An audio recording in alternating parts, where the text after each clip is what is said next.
Alléluia. C'est haut ici, dis donc. Il ne faut pas avoir le vertige. Hein. Je suis Audrey Mac, je suis française. Née, j'ai grandi dans le sud de la France et à l'âge de 23 ans, j'ai rencontré le Seigneur dans les bois de Sophia Antipolis. Et puis, à 24 ans, j'ai quitté la France pour venir aux États-Unis. Et depuis 1987, je suis dans le ministère en tant que missionnaire. Et ça fait 20 ans, je me suis mariée avec un Américain, je vis en Floride, et un homme formidable. Et je remercie le Seigneur qu'il me laisse, il a la grâce pour me laisser partir, et moi j'ai la grâce pour partir. Amen. Mais je suis ravie d'être ici en Suisse, à Lausanne, au D-Club.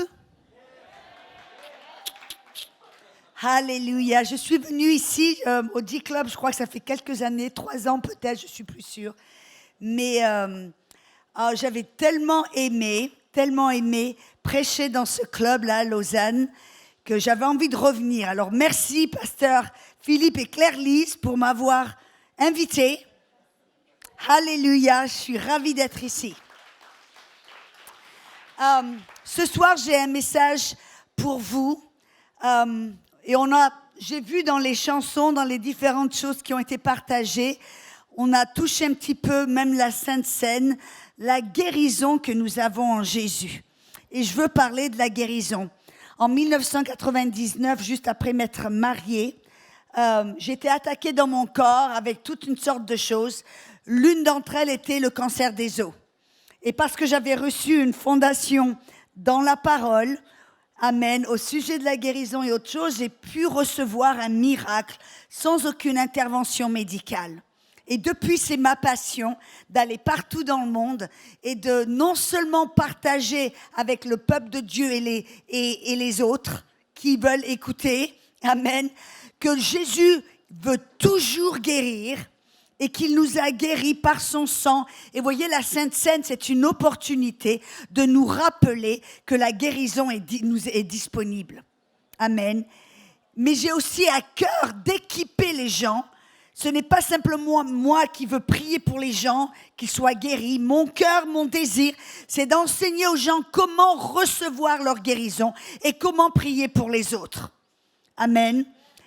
Et je crois que c'est le désir de Dieu que l'on devienne non pas indépendant des autres, mais autonome, qu'on ne dépende pas toujours pour que quelqu'un vienne prier pour nous, mais que nous puissions, là où on est, n'importe dans notre maison tout seul, pouvoir prier et recevoir ce que Jésus a déjà payé sur la croix.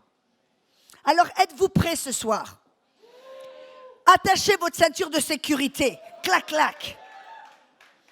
Je vais vous inviter déjà parce que un de mes versets favoris, moi j'aime bien, j'ai fait toute une journée à IMG, Institut de guérison, il y avait mon ami David qui a prêché, mais alors vous avez à voir la semaine prochaine, je crois que c'est lui, non? Et alors attendez-vous, vous êtes bénis. Et il a dit quelque chose qui m'a béni, il dit Jésus est notre théologie aujourd'hui. Et si on veut avoir une bonne théologie, amen, on doit garder notre regard sur Jésus, qui il est, ce qu'il a fait, ce qu'il a dit. Amen.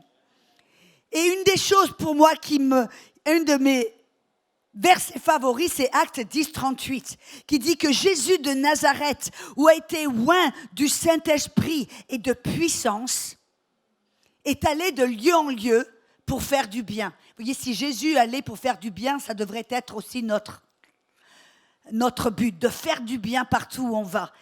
Et il dit pour faire du bien et guérir tous ceux qui sont sous l'empire du diable. Tous ceux qui sont sur l'empire du diable. Et je veux vous montrer un petit peu que c'était exactement ce que Jésus faisait. Si vous allez dans l'évangile de Matthieu, et je vais rester dans l'évangile de Matthieu, de peur que vous croyiez que je manipule les Écritures, que j'utilise un verset dans un évangile et dans l'autre évangile qui, en fin de compte, sont peut-être la même histoire. Donc, je vais rester avec le même évangile et vous montrer un petit peu que c'était ce que Jésus faisait. Il allait partout et il guérissait tous les malades. Parce qu'il y a cette notion, très souvent aujourd'hui, que c'est Dieu qui est souverain et c'est lui qui choisit qui va être guéri, quand il va être guéri, comment il va être guéri. Et si vous avez de la chance, aujourd'hui c'est votre jour. Non, non, non, je veux vous montrer que le désir, le plan, le cœur de Dieu, c'était partout où il allait, il voulait faire du bien et il guérissait tout le monde. Êtes-vous prêts? Regardons dans Matthieu. Si on tourne dans Matthieu, alléluia. Commençons en Matthieu 4, versets 23 et 24, il dit « Jésus parcourait toute la Galilée, enseignant dans les synagogues, prêchant la bonne nouvelle du royaume et guérissant toute maladie et toute infirmité. » Vous voyez, il n'y avait pas des petites maladies. Et puis après les grosses maladies que Jésus regardait et dit « Ah non, là, vous me demandez l'impossible, je ne peux pas ça. Le cancer, mais vous rigolez ou quoi ?» Non, toutes les maladies, toutes les infirmités. Alléluia.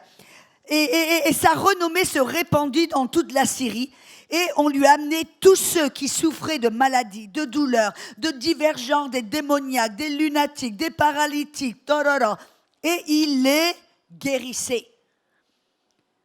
C'est qui il est?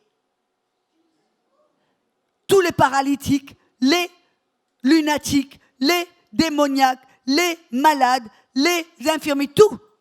Il les guérit, c'est tout. Vous voyez, s'il avait simplement choisi un ici et l'autre, non, ils auraient dit, ils ont guéri certains malades. Mais là, ça dit, il a guéri les malades. Il les a tous guéris. Tournez la page et allez dans Matthieu 8, verset 16. Le soir, on amena auprès de Jésus plusieurs démoniaques. Il chassa les esprits par sa parole et il guérit tous les malades afin que s'accomplisse la prophétie d'Ésaïe.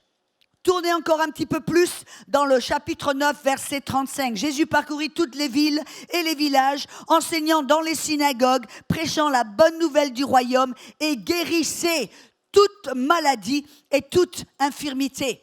J'essaie d'aller un petit peu de mettre le turbo parce que j'ai d'autres choses à vous dire. Mais je veux vous montrer quelque chose là. Dans Matthieu 12, verset 15, « Mais Jésus, l'ayant su, s'éloigna de ce lieu. Une grande foule le suivit. » Une grande foule. Attends, je veux prendre une petite pause là. Il dit là que Jésus a fait face à une grande foule. Même pas une foule, une grande foule. Qu'est-ce que ça nous dit? Vous voyez, quand Jésus a nourri les 4000, ils ont pu les compter. Hop, il y avait 4000 hommes. Quand il a nourri les 5000, ils ont pu apparemment compter 5000 hommes.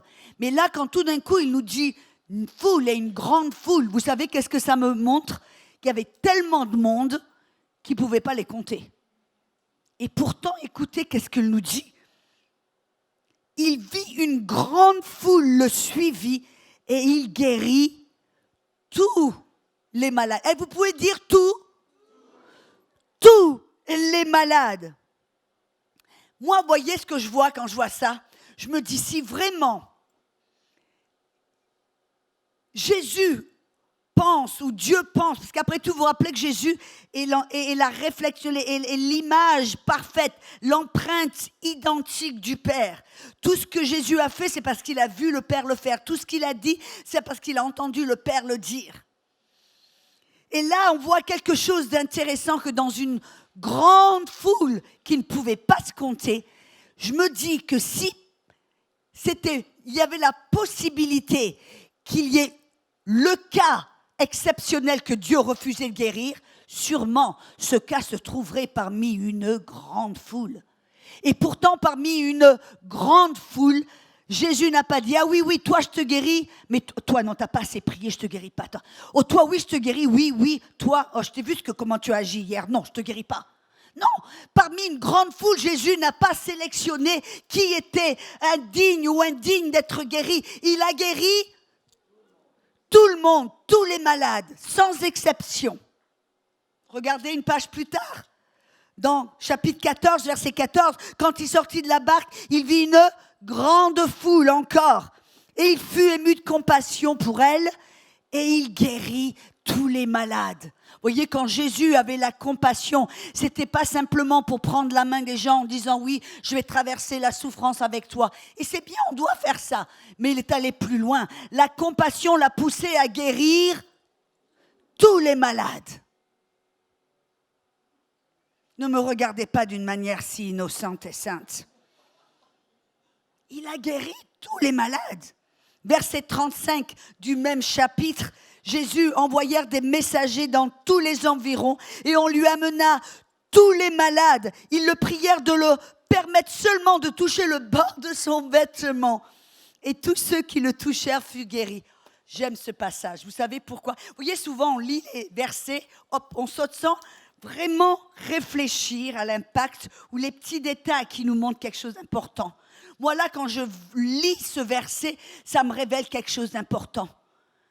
Contre cette notion que certains ont, que Dieu est assis au ciel, et c'est lui qui tire les petites ficelles. C'est lui qui choisit qui va être guéri, quand, comment et où.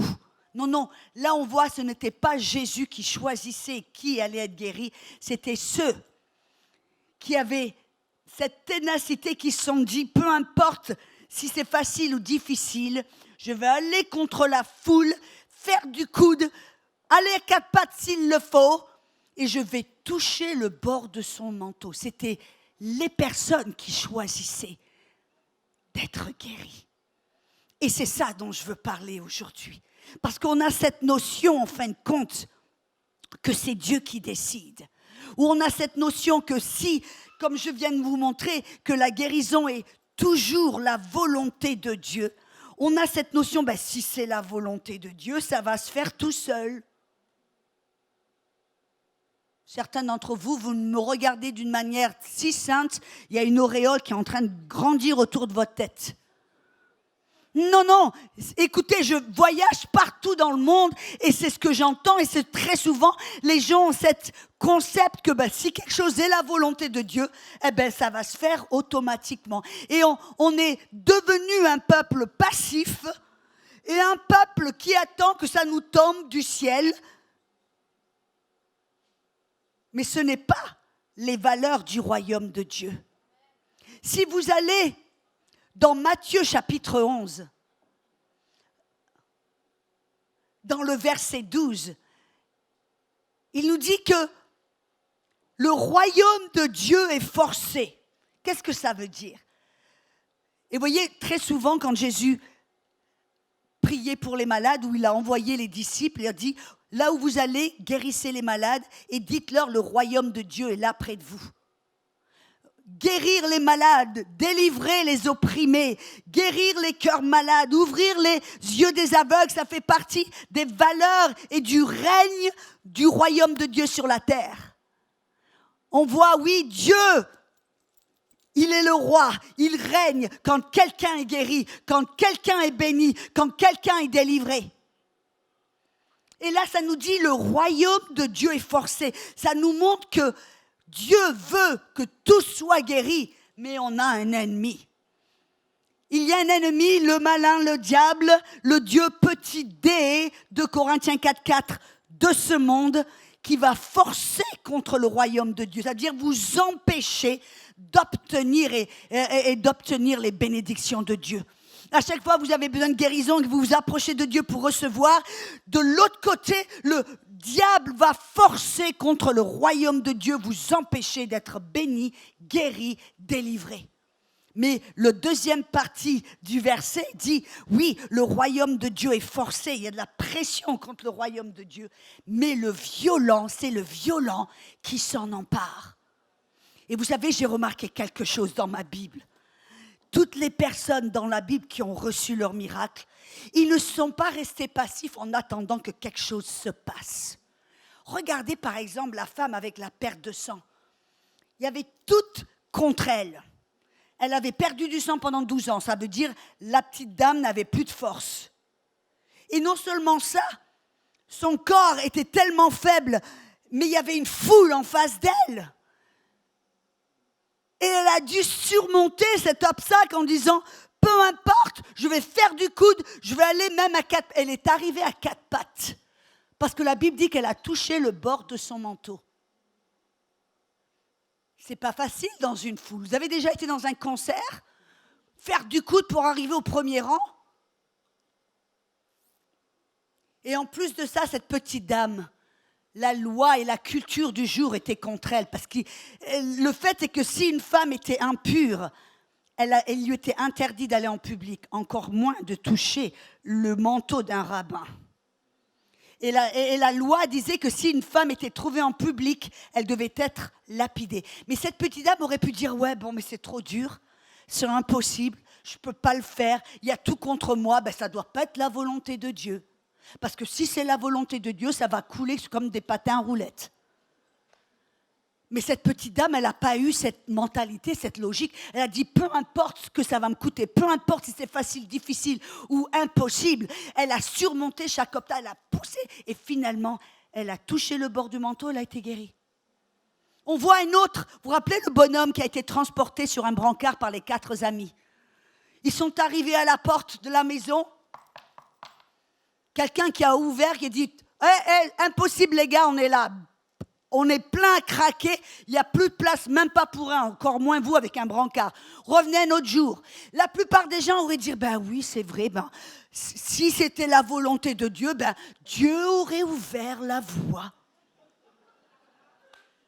Non, mais les gars ne sont pas abandonnés. Qu'est-ce qu'ils ont fait? On ne peut pas rentrer par la porte. Alors attends, on va trouver une autre solution. Ils sont allés sur le toit, ils ont creusé un trou. Et vous voyez, on lit ça à la légère, comme oh, ils ont ouvert un trou, ils ont mis le bol.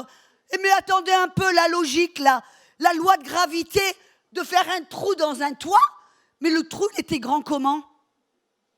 Ils ont enlevé des tuiles, et tout d'un coup ils ont fait passer un homme paralysé sur un brancard à la verticale. Le chapeau, hein?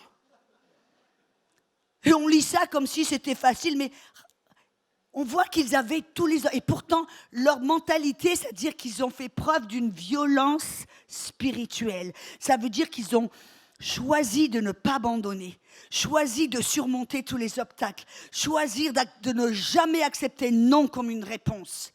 Et ils ont été contre tous les obstacles. Et finalement, Jésus, ça a attiré l'attention. Il dit, ta foi t'a sauvé. Ou par exemple, vous avez l'aveugle Bartimée sur le côté de la route. Et puis tout d'un coup, il entend du bruit, un brouhaha. Et puis il dit, qu'est-ce qui se passe là? Qu'est-ce qu'il y a? Ils disent, oh, waouh, tu sais, là, le bonhomme Jésus de Nazareth qui guérit tout le monde, ben, il est là dans le village, il traverse la rue. Tout d'un coup, Bartimée a commencé à, Jésus, fils de David, aie pitié de moi. Et puis les gens, au lieu de l'encourager, de dire, allez, vas-y, crie plus fort, ils ont dit, mais tais-toi enfin, chut. Enfin, Jésus vient au village et toi, tu nous embarrasses. Alors, arrête de... Tais-toi. Et la plupart des gens auraient dit, surtout en Suisse, ils auraient dit, oh, je suis désolé, je ne veux pas vous offenser. C'est vrai, vous avez raison, je ne veux pas faire du brouhaha, je ne veux pas me faire remarquer. Oui, d'accord, je suis désolé de vous avoir fait... Non. Bartimée, qu'est-ce qu'il a fait? Il a crié plus fort. Pourquoi? Il est allé contre l'intimidation des gens autour de lui qui ont essayé de lui fermer le clapet. Et aujourd'hui, je vais vous dire, quand vous levez pour aller vers Dieu, pour obtenir votre guérison ou obtenir les bénédictions, il y aura toujours, comme les frères de David qui lui ont dit, mais t'es arrogant, mais tu te prends pour qui? Il y aura toujours ceux autour de vous qui vont vous intimider pour vous faire taire et vous remettre à votre place. C'est là qu'on doit faire preuve de violence spirituelle, non pas être grossier, impoli et méchant, mais dire, ah non, je sais ce que je crois, je sais que la promesse de Dieu m'appartient. Et je vais laisser personne me fermer la bouche. Ou alors, il y a le bonhomme qui est près de la piscine de Bethesda. Il est là pendant 38 ans. Et puis tout d'un coup, il y a Jésus qui arrive et qui lui pose une question intéressante. Qui lui dit, veux-tu être guéri? Attends, il est paralysé pendant 38 ans, tu demandes s'il veut être guéri? Je vous dis, j'ai rencontré beaucoup de gens. Et il y a des gens où on pourrait supposer ils veulent être guéris, mais ce n'est pas évident. Il y a des gens qui sont confortables dans leur maladie, confortables dans leur situation, confortables dans une position de victime. Où il y a ceux, et Jésus lui a dit, veux-tu être guéri? Et cette parole, veux-tu être guéri? L'homme a répondu, mais j'ai personne pour me prendre et m'emmener, me mettre dans la piscine. En d'autres mots, il attendait que quelqu'un fasse quelque chose pour lui. Et Jésus lui a dit, veux-tu être guéri? Et la parole, veux-tu être guéri? En grec, c'est la parole télo et télo. Et ça veut dire bien plus que veux-tu, ça veut dire, es-tu prêt, déterminé de faire ce qui est nécessaire pour être guéri? Et Jésus lui a demandé de faire quelque chose hors la norme. Il lui a dit, prends ton lit, porte ton lit, va et marche. On dit, qu'est-ce qu'il y a là? Et le verset suivant dit, et c'était le jour du sabbat. Qu'est-ce que ça veut dire? Que Jésus lui a demandé d'aller contre le système de religion de l'époque. Ce système de religiosité qui enfermait le peuple dans la souffrance, la maladie et la pauvreté. Et il lui a dit, c'est le jour du sabbat, mais prends ton lit, lève-toi et marche.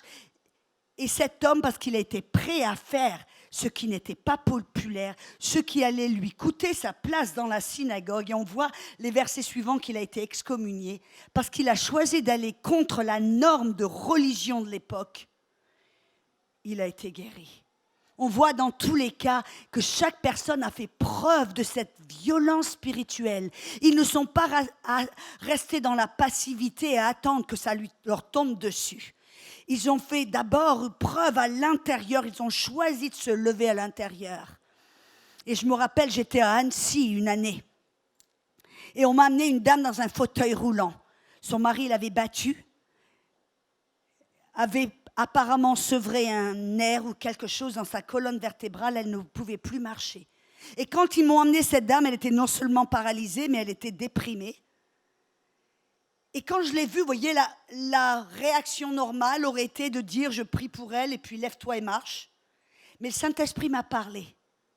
Et il m'a dit avec elle, il me dit ne la fais pas sortir du fauteuil roulant, avec elle ça sera progressif. Et après il m'a dit une parole qui a donné naissance à tout un enseignement et à ce que j'enseigne maintenant. Il dit, elle va devoir apprendre à se lever à l'intérieur avant de pouvoir se lever à l'extérieur. Et donc j'ai dû lui enseigner comment elle devait ne pas accepter cette situation et la maladie, et en fin de compte avoir cette colère sainte que des fois Jésus démontrait quand il a balayé les gens il a fait du ménage dans le temple. C'était une colère sainte contre l'injustice et les œuvres du diable. Et donc je lui ai enseigné comment se relever à l'intérieur, et après je lui ai enseigné passer du temps à comment recevoir ce que Jésus nous a déjà donné il y a 2000 ans au travers de l'œuvre sur la croix. Et j'ai passé peut-être une demi-heure avec elle. 2 mois plus tard, elle m'envoie un petit email en disant « Audrey, je ne marche pas, je ne suis pas sortie du fauteuil roulant, mais j'ai fait des progrès, mes petits doigts de pied, je peux les bouger. » J'ai dit « Alléluia, c'est super !»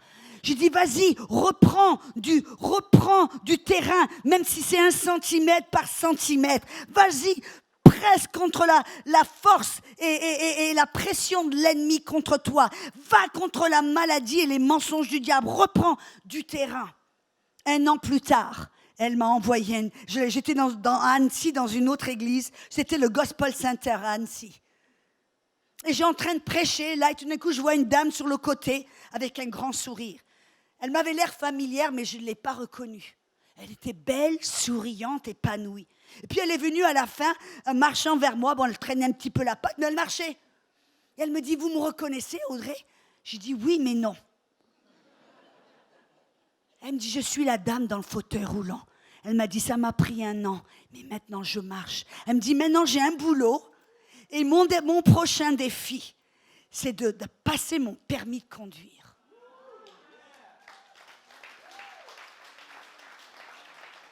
Vous voyez, des fois on a cette image romantique que si quelque chose est la volonté de Dieu, ça va se faire tout facilement. On ne sait pas qu'il y a un monde des ténèbres qui est contre nous, qui veut forcer contre le royaume de Dieu pour nous empêcher d'obtenir les promesses de Dieu. Ça veut dire que vous et moi, on va devoir se lever à l'intérieur, refuser ce que le diable est en train de faire et de presser contre lui. Vous voyez, la violence spirituelle, ça ne veut pas dire tout le temps qu'on va commencer à crier, hurler et taper dans les murs et... Non, des fois, la plus grande preuve de violence spirituelle, c'est quand l'ennemi essaie de vous faire rentrer dans la peur ou vous faire rentrer tout d'un coup dans ce genre de langue, de guerre. voyez, moi, ça, c'est une réaction de peur. La plus grande preuve des fois d'une violence spirituelle, quand le diable veut vous faire rentrer dans la peur, c'est de rester et de louer le Seigneur. Être dans cette paix, dans cette joie et de louer le Seigneur, gardant notre regard sur lui, sur ce qu'il a fait. Oui, je me rappelle, je vis en Floride, donc on a toujours des ouragans. Et il y a 2 ans de cela, on a eu les 2 ouragans les plus terribles, les plus violents, pour je ne sais pas combien de centaines d'années. Et j'étais à la maison pour le premier ouragan. Et donc, mon mari et moi, on a marché dans la sagesse, on a fait des provisions, on a pris de l'eau, et puis, on a un générateur, on a fait certaines choses. Puis, je suis allée dehors, je vis dans une propriété où il y a plein de chênes, plein de grands arbres et au bord de l'eau. Et puis, alors, je suis allée dehors, et puis j'ai pris autorité, j'ai dit au nom de Jésus, il ne va pas y avoir une tuile qui va tomber de mon toit, il ne va pas y avoir un arbre qui va se déraciner, cette propriété appartient au Seigneur, j'en prends soin, alors Seigneur, je te remercie qu'il ne va rien arriver à cette propriété. Et puis on est rentré à la maison, puis le jour où le vent a commencé à souffler, ma maison est entourée avec des grandes fenêtres. Et on ne peut pas échapper, on peut voir ce qui se passe dehors. Et je regarde, je vois le vent qui souffle, 160 km/h, les arbres qui commencent à aller. La tentation aurait été de commencer à dire « Au nom de Jésus !» et de rentrer dans cette réaction de peur. J'ai regardé mon mari, je dis « On a prié, on est préparé, qu'est-ce qu'on va faire ?» Je dis « Écoute, vous savez qu'est-ce qu'on a fait ? On est allé s'allonger dans le salon et on a fait une petite sieste de 2 heures. » Et les gens me regardent comme une folle en me disant « Mais ça va pas toi ?» Mais moi je dis « Mais si Jésus il l'a fait, c'est un bon exemple à suivre. » Et vous voyez qu'est-ce que j'ai fait, parce que le diable aurait aimé me faire rentrer dans cette peur, d'aller commencer commencer, je vais exercer mon autorité. Non, j'avais déjà exercé mon autorité. Maintenant, c'était le moment de me reposer et de mettre ma foi en Jésus. Quand on s'est réveillé, après, je me suis régalée. On n'avait plus d'électricité pendant 5 jours. On a mangé à la chandelle, on a joué aux cartes, on s'est parlé, pas de télé, pas d'iPad, pas de téléphone. Oh, c'était la joie. On a passé 5 jours magnifiques. Et l'ouragan qui est venu quelques mois plus tard, j'étais en mission. Puis j'ai dit à mon mari, oh, je vais louper l'ouragan. Mince alors. Et les gens me regardent, on me disait, mais elle est dérangée cette femme. Non. C'est vous qui êtes dérangés. Parce que je ne sais pas, mais moi je vais imiter Jésus. Amen. Alléluia. Je parle ici de faire preuve de violence spirituelle. C'est-à-dire quand l'ennemi essaie de vous forcer, de vous faire rentrer dans la peur, dans la passivité ou dans la résignation, on se lève à l'intérieur, on dit non, je refuse d'accepter. Et on va contre la pression de l'ennemi. Une autre fois, je me rappelle, mon mari et moi, on voulait faire un petit week-end, faire de la plongée sous-marine. Je voyage tout le temps, lui il travaille tout le temps, c'est un homme d'affaires. Donc quand on est tous les deux à la maison, on trouve des belles choses à faire ensemble pour passer du temps de qualité. Donc ce week-end, on voulait aller faire de la plongée sous-marine. Donc j'ai préparé la valise, j'étais contente, oh super, on va dans le sud de la Floride où c'est très très beau, on va passer un bon week-end. J'ai ma petite valise, je la mets dans le coffre et tout d'un coup, mon dos se bloque et une douleur qui va d'en bas jusqu'en haut de mon cou. Je ne peux plus bouger. Et à chaque respiration, c'est de la douleur. Je rentre à l'intérieur, je dis, Fred, ne peux plus. Il me dit, mais Audrey, mais on ne peut pas partir. On ne peut pas partir. On ne va pas faire de la plongée. Je dis, non, je refuse que le diable me vole mon week-end. On va faire de la plongée. On est allé dans la voiture, on est conduit dans le sud de la Floride, on va dans l'hôtel et puis je prends mon petit bouquin pour lire, pour édifier ma foi. Et je dis, quand je me réveille demain matin, tout va aller bien, c'est super. Le lendemain, c'était encore pire. Mon mari a dû me faire sortir, me tirer du lit pour me faire sortir du lit. Il me dit, mais ma chérie, on ne va pas faire de la plongée. J'ai dit non. J'ai dit, je refuse de me laisser voler mon week-end. Donc on va au magasin où on a fait une réservation pour louer tout le matériel. Et donc on arrive et ils me disent, monsieur, vous avez une réservation, monsieur, madame Mac. Et puis le bonhomme regarde mon mari, puis il me regarde moi. Je suis là. Et à chaque respiration, il me regarde avec un drôle de regard. Il me dit, vous allez faire de la plongée? Oui, monsieur. Puis je prends toute la con, on prend tout le matériel, on va sur le bateau, on va après vers les 50 km de la côte, on est là. Et puis tout le monde, c'est là où tout le monde commence à mettre sa combinaison, le BC, la ceinture et tout. Et puis moi, j'essaie de mettre ma combinaison. Puis mon mari, le pauvre mari, il est autour de moi, il essaie de m'aider, puis il est là. Audrey, mais laisse-moi t'aider. Je suis là.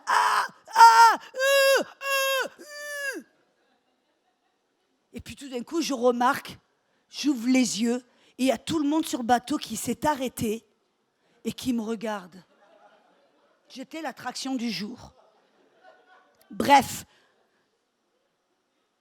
après avoir mis tout le matériel, il fallait que je sois sur le bord du bateau avec les palmes, le tuba et tout. Et je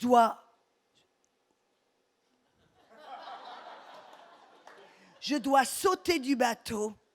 Et mon mari me dit, Audrey, écoute, sois sensible, sois raisonnable. Tu sais que ça peut être dangereux. Il me dit, je crois que tu dois rester sur le bateau, ne fais pas de la plongée. Je lui dis, non, je ne vais pas laisser le diable me voler. Et vous savez, au moment où j'ai sauté du bateau et que mon pied a touché l'eau, tous symptômes, toutes douleurs sont partis. Vous voyez, à ce moment-là, qu'est-ce que j'ai fait? J'ai fait preuve d'une violence spirituelle. Parce que le diable essayait de me faire rentrer dans la passivité, dans l'inaction, dans la résignation. Et j'ai dit non. Pourquoi? Parce que je savais que la guérison était toujours la volonté de Dieu. Et je savais aussi que cette guérison a déjà été payée. Vous voyez, jusque-là, Dieu a guéri le peuple à crédit.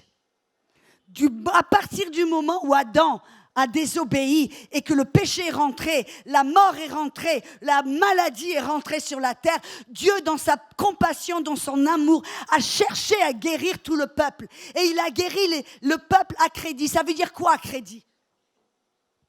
C'est quoi ça? Une carte de crédit, qu'est-ce que ça veut dire? Ça veut dire quand vous allez au magasin et que vous allez acheter quelque chose et vous n'avez pas les espèces, les francs suisses dans la poche, vous prenez votre carte de crédit et ça veut dire ching ching. Et ça veut dire à ce moment-là, vous pouvez prendre ce que vous avez acheté, vous pouvez le prendre avec vous à la maison, c'est payé. Oui et non, parce qu'un mois plus tard, vous allez recevoir une facture à la maison et c'est là que vous allez la payer. Et quand Jésus a guéri le peuple avant le plan de rédemption, ching, ching, ching, ching, il a guéri tout le monde à crédit. Parce qu'il savait qu'un jour, il monterait sur la croix, il verserait son sang, il serait lacéré dans son dos. Et c'est là qu'il allait payer la facture de toutes les guérisons, passées, présentes, futures. Et parce que je sais que cette guérison m'appartient, j'ai la facture payée dans ma poche. Ésaïe 53, 1 Pierre 2, 24. Le diable ne peut pas m'empêcher d'obtenir et de prendre possession de ce qui m'appartient. Et très souvent, vous voyez, on a l'impression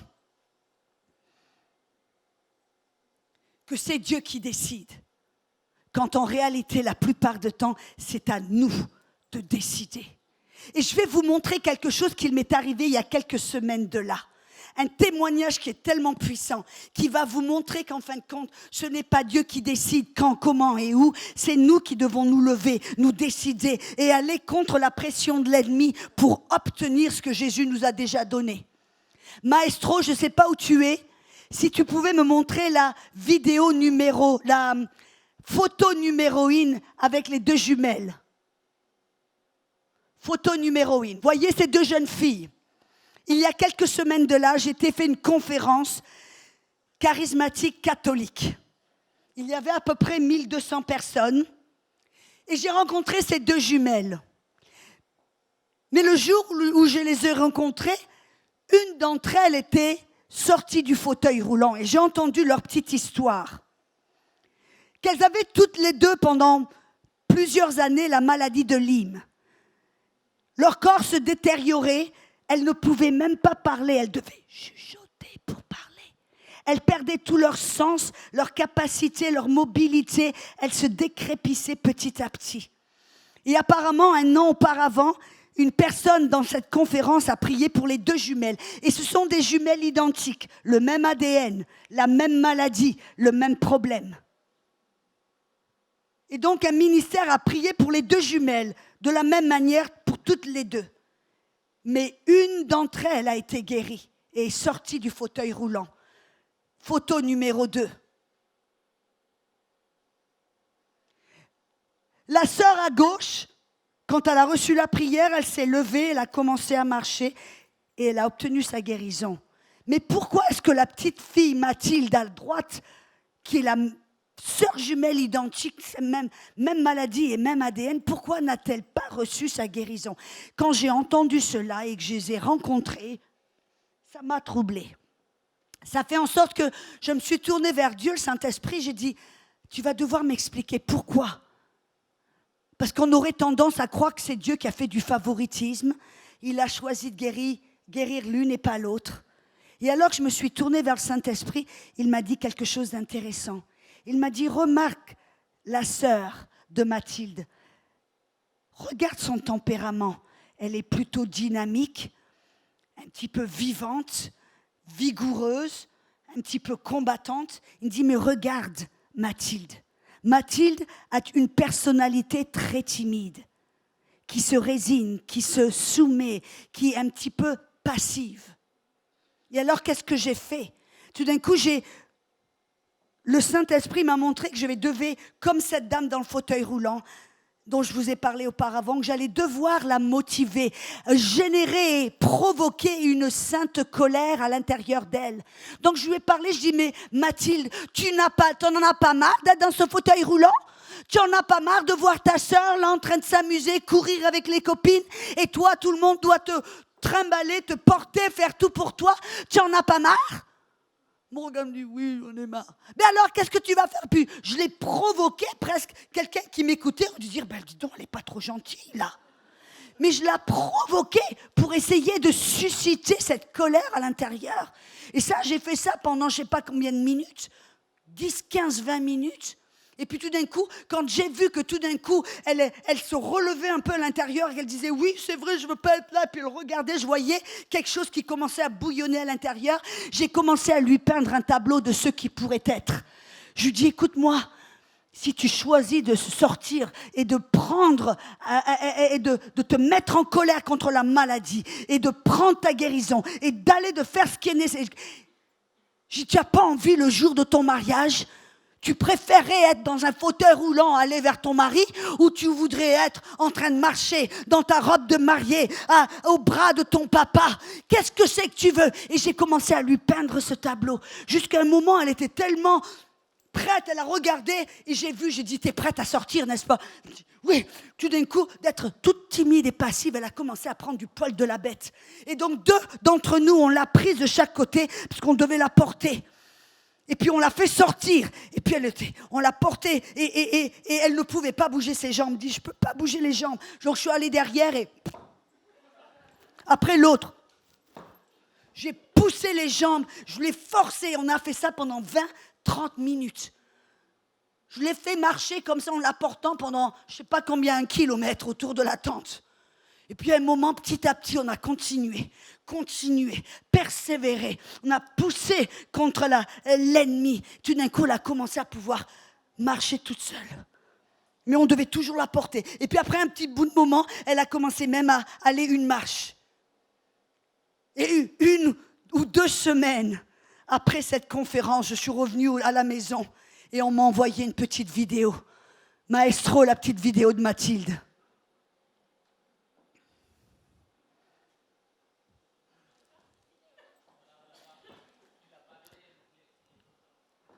Ben, je t'ai donné la petite vidéo aussi. Je ne t'ai pas donné, j'ai cru que je t'ai donné la vidéo. Bref, la petite Mathilde, c'est dommage, parce que quand vous voyez cette petite vidéo de cette petite Mathilde qui non seulement commence à marcher, mais à courir, et puis courir à l'envers. Et puis on voit qu'il y a quelqu'un qui lui dit « Ben Mathilde, alors fais-moi un coucou ». Puis elle ne veut pas faire face à la caméra parce qu'elle est timide. Mais tout d'un coup, elle court, elle va derrière, puis elle est...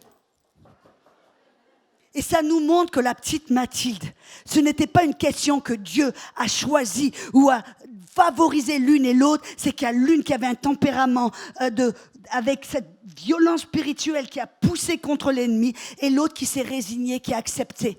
Mais quand cette jeune fille, cette petite Mathilde, a choisi de se lever à l'intérieur et d'avoir cette violence spirituelle, elle a pris possession de sa guérison. Donc je veux complètement démolir ce mythe que c'est Dieu qui est souverain, qui tire les ficelles et qui choisit. Non, Dieu a accompli l'œuvre sur la croix. Il a dit, c'est fini. Il s'est assis à la droite du Père et il nous a dit maintenant, je vous donne toute autorité sur toutes les œuvres du diable. Tout ce que vous allez lier et interdire sur la terre sera interdit dans les cieux. Tout ce que vous allez délier ou permettre sur la terre sera permis dans le monde spirituel. C'est à nous maintenant. Il nous a donné les clés du royaume. Alléluia. Dieu est bon. Donc je veux vous provoquer aujourd'hui à ne pas être dans la résignation, dans la passivité. Et comme j'ai dit, la violence spirituelle, c'est pas crier, pousser des cris et taper dans les murs. C'est d'aller contre ce que la pression de l'ennemi. Qu'est-ce qu'il essaie de vous forcer de faire? Aller contre lui. S'il veut vous faire crier, restez silencieuse et louez le Seigneur. S'il veut vous faire passive, commencez à agir. S'il veut vous faire peur, commencez à louer le Seigneur. Bref, commencez à vous lever à l'intérieur. Alléluia. Je vais vous demander de fermer vos yeux une petite seconde.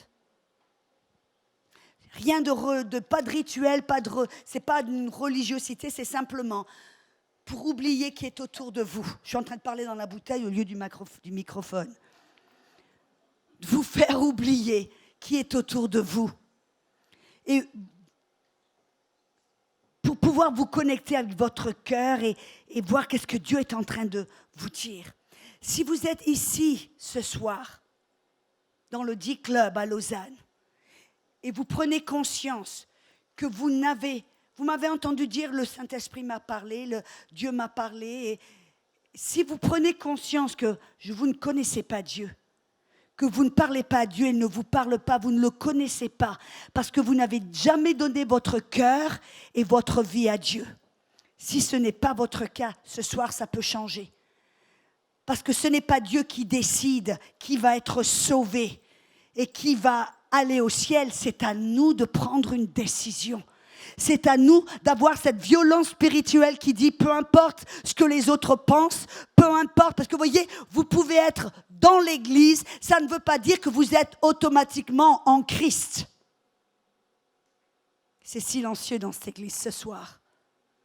On doit être en Christ, ça veut dire qu'on donne notre cœur, notre vie. Il nous donne un nouveau cœur, il change notre cœur, notre esprit. Et maintenant, on peut avoir cette relation avec lui. Si vous n'avez jamais eu cette expérience que l'on appelle la nouvelle naissance, parce que Jésus a dit, vous êtes nés de la chair, mais aussi vous devez être nés de l'esprit. Si vous n'avez jamais été nés de l'esprit, et que vous n'êtes jamais devenu une nouvelle création et que vous vous êtes connecté avec Dieu le Père qui est bon et amour et que vous voulez le faire ce soir, je veux vous inviter. Montrez-moi votre main. Je dis, moi je veux recevoir. Je vois une main, 2 mains, 3 mains, 4 mains, 5 mains, 6. Il y en a certains parmi vous, vous avez tout d'un coup, vous êtes remplis de peur. Je suis venue à cette église, ça fait un petit moment. Et si je lève la main, qu'est-ce que les gens vont penser? On s'en fiche ce que les gens vont penser.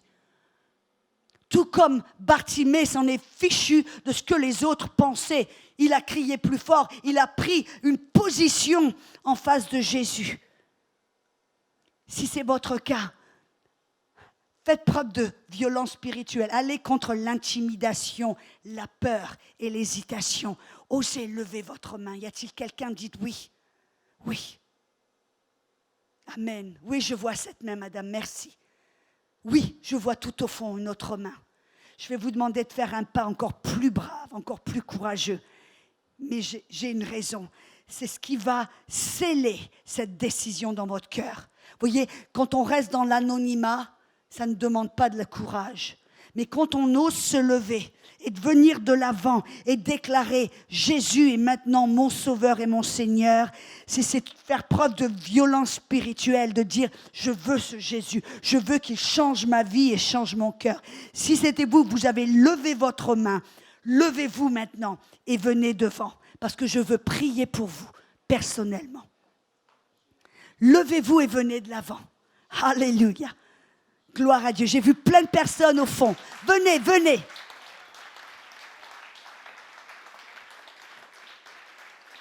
Vous êtes montés? Non, venez descendre. Moi, je vais descendre. Elle est tellement courageuse qu'elle est montée les marches. Chapeau. Même qu'elle a mal aux genoux. Mais ça ne va pas être pour longtemps. Elle est en bas. Super, voyez, vous avez fait une belle ligne. Alléluia. Alors, félicitations. Je vais là comme ça, je peux voir tout le monde et vous pouvez me voir. C'est le plus beau jour de votre vie. Et votre vie va changer. On va prier une prière toute simple. Je vais vous aider à prier cette prière petit à petit. Vous allez répéter après moi cette prière. Mais vous devez la prier de votre cœur. Ce n'est pas une formule magique, abracadabra. C'est simplement une décision de votre cœur de donner maintenant votre vie à Jésus. Ça veut dire que vous ne vous appartenez plus. Vous donnez votre vie à Dieu, ça veut dire que maintenant ce n'est pas faire ce que vous voulez faire et désirez faire et en faire à votre tête, c'est maintenant, Dieu, qu'est-ce que tu veux que je fasse ? Maintenant, il prend votre vie. Et le secret, la plus belle chose, c'est quand on lui confie notre vie, on lui fait confiance, on lui donne notre cœur, il transforme notre vie et il nous donne une paix et une joie que l'on ne peut jamais obtenir autrement. Et il donne un but à votre vie, une signification à votre vie où vous découvrez votre destin. Pourquoi vous êtes ici sur la terre en 2019 ? Et moi, je dis, le jour où j'ai donné ma vie à Jésus, j'ai rencontré ma destinée et j'ai rencontré un cadeau, la plus belle chose, à accomplir ce qu'il y avait dans mon cœur parce que Dieu est tellement bon. Êtes-vous prêts à prier ? Je vais vous demander de fermer vos yeux. Comme ça, vous oubliez qui est ici. Ce n'est pas moi qui est ici, c'est Jésus qui est là devant vous parce qu'il a dit, là où vous êtes réunis, là je suis.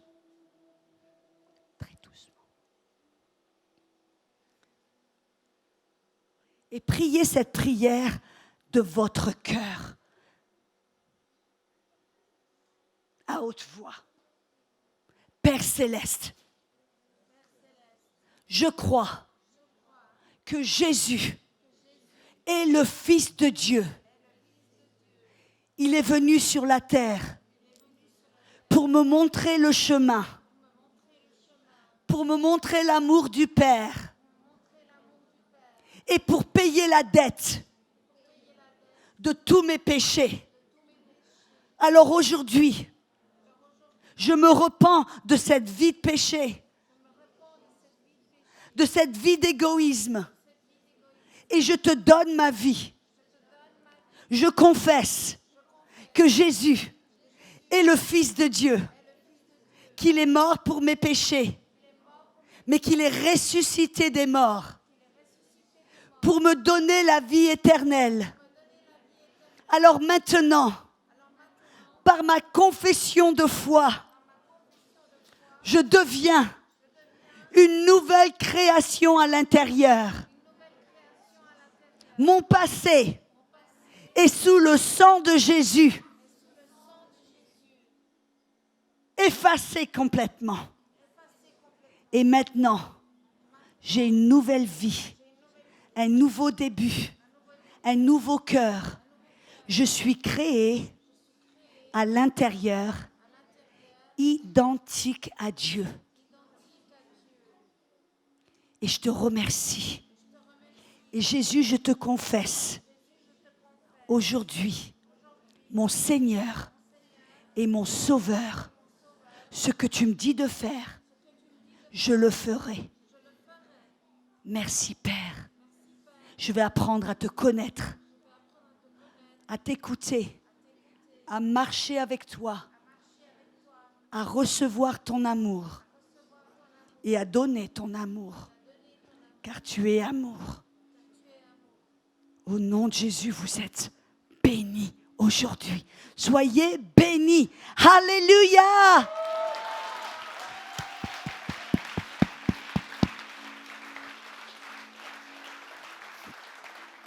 Je vais vous demander de faire quelque chose.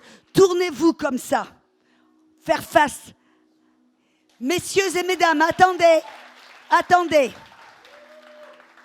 Messieurs et mesdames, j'ai le grand honneur et le grand privilège de vous introduire vos nouvelles sœurs et vos nouveaux frères.